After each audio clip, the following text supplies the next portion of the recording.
Halo healthy people, perkenalkan saya Dr. Desi, spesialis anak di RSUD Provinsi NTB.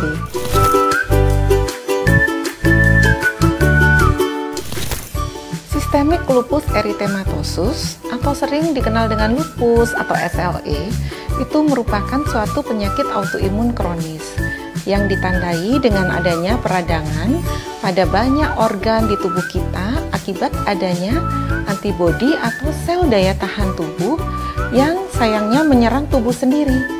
Kejadiannya pada anak rupanya cukup banyak, 15 hingga 20% dari seluruh kasus yang ada pada kasus SLE.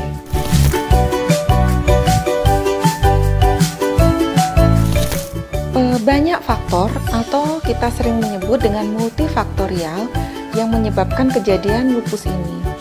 Salah satunya jelas ada faktor genetik yang berpengaruh di sana.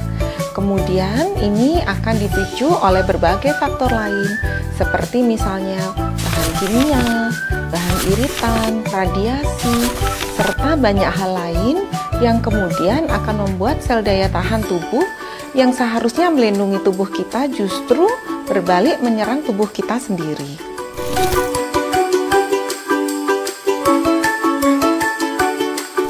Ada 3 tanda utama.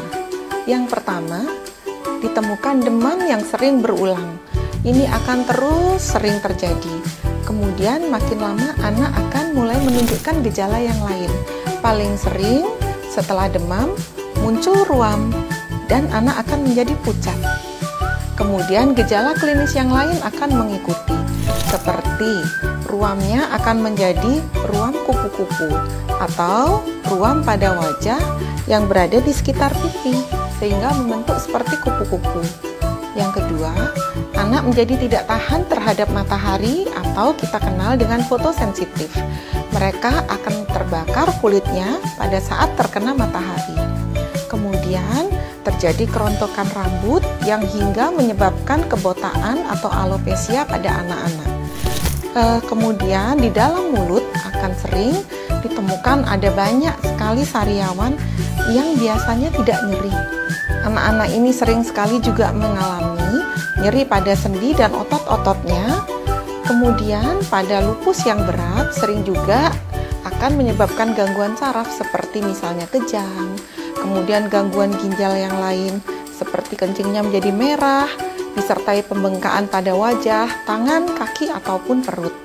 Gejala lain tentu saja bisa muncul pada berbagai macam organ di seluruh tubuh, sayangnya bisa terkena oleh lupus ini.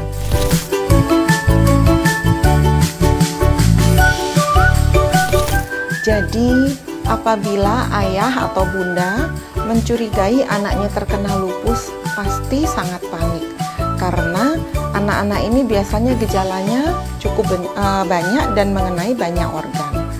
Jadi, yang pertama tentu saja periksakan anak Anda ke dokter anak yang biasa merawat anak Anda. Dokter kemudian akan memeriksa anak Anda dan akan melakukan pemeriksaan laboratorium yang akan mendeteksi adanya antibodi untuk lupus ini.